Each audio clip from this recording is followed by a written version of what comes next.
I've been in the police for 34 years. I've served in the communication environment for 28 years of those 34 years. Before COVID-19, South Africa has always been plagued by crime, especially violent crimes. And over the years, we have been losing a number of police officers as well to these violent crimes.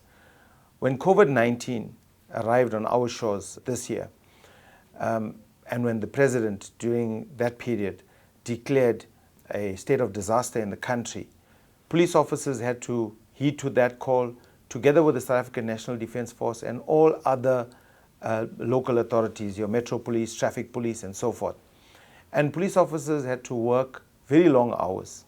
They had to work 12-hour shifts to ensure that we contain the virus, to flatten the curve of the virus. And under the circumstances, they have done exceptionally well throughout the country.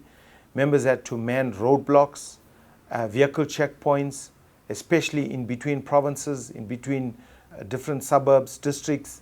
They had to do vehicle checkpoints as well to make sure that people are adhering to the calls. There were a lot of restrictions placed in terms of the Disaster Management Act. We had to enforce the regulations in terms of the Disaster Management Act. To date, we have arrested over 310,000 people for the contravention of the disaster management regulations. That could only be done with police officers being dedicated to their call to duty, together with, as I said, the South African National Defence Force and the different traffic departments. In a very strange way, the COVID-19 virus, as devastating as it has been, has helped us significantly reduce crime, especially of violent crimes, because there was a lesser movement of people. But it also helped us to take some learning experiences from that. We are planning to go away on a crime retreat together with the Minister of Police, the National Commissioner, as well as top management of police, to engage to see what best practices we can harness from the time of our deployments during COVID-19. That helped us as well to reduce crime. While people were not moving, we were also highly visible as police, as the South African National Defence Force, as traffic departments, which of course kept criminals at bay. And I think these are some of the things that we need to take into consideration moving forward.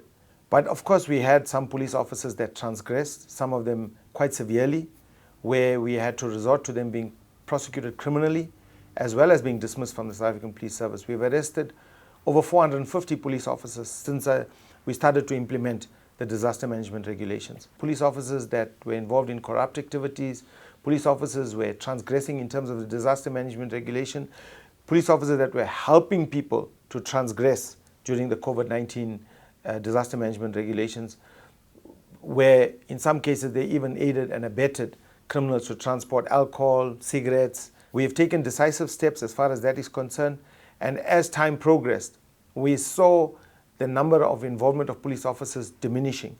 So we had to show our seriousness to the nation by even arresting our own. I think what people fail to realize is that this virus has not only impacted in terms of the number of lives that were lost, the number of people that were infected, but also the economy of the country. The country has made huge sacrifices just by simply shutting down. And that affected the economy. So the country was making sacrifices. We couldn't allow a few people to now hinder our efforts to contain and flatten the curve of the virus. The greater majority of people in the country have heeded to the call that the president made for them to comply in terms of the disaster management regulations, to heed to the call of the lockdown protocols.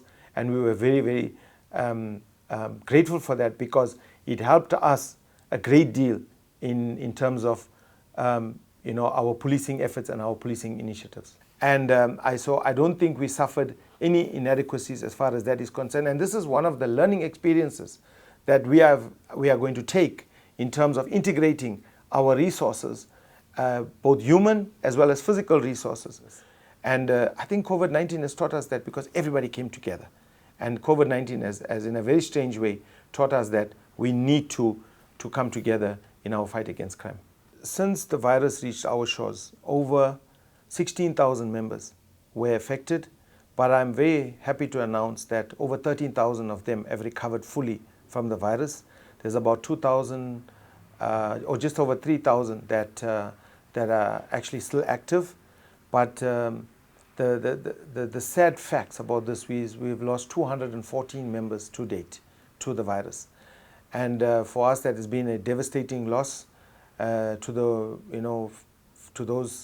those members that have succumbed to the virus. It's been a devastating loss, obviously, to their families, and but we have put all measures that we possibly could in place to make sure that our members are protected against the virus.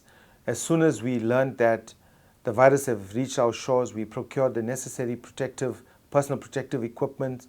We made sure we put protocols in place in terms of sanitization of the environments that members are working in, like for example, the client service center, which is frequented by people that were coming to report cases and so forth. We made sure that they were sanitized initially every hour, then every 2 hours. The vehicles they were driving were completely sanitized every time the drivers had to change in driving the vehicles. Management has really come forward to make sure that members had the necessary equipment to enable them to feel confident of not contracting the virus when executing their duties. Well, I think South Africa has been hit by a second virus, which everyone is calling it, is the issue of gender-based violence. And that has been a real concern for us. We've identified 30 hotspot areas in the country. So we are all working very closely to implement our action plan on how to deal with those areas from both proactively as well as reactively. I also want to call upon the nation on behalf of the South African Police Service that they must heed our calls to reporting crimes, especially crimes related to women and children, gender-based violence, femicide cases. There's a lot of conversations that are taking place around child kidnappings and human trafficking, most of which we are finding voice notes and videos being circulated, most of which are fake news. We do have a problem with kidnappings, but it is kidnappings for ransom only in respect of where adults are being kidnapped, not children. So we are urging people to stop spreading fake news. It's firstly very irresponsible, it's misleading, it brings about uncertainty and even possibly pandemonium amongst people. And there might be people that are deliberately intending to achieve those objectives of causing uncertainty and pandemonium. We're asking people to stop spreading that news. If caught, you can face criminal prosecution in terms of defeating the ends of justice. But furthermore, we will do everything in our power to make sure that whatever resources we put in place to heed to those calls of those fake messages, we will recover the costs incurred for the responses that we made to those fake calls.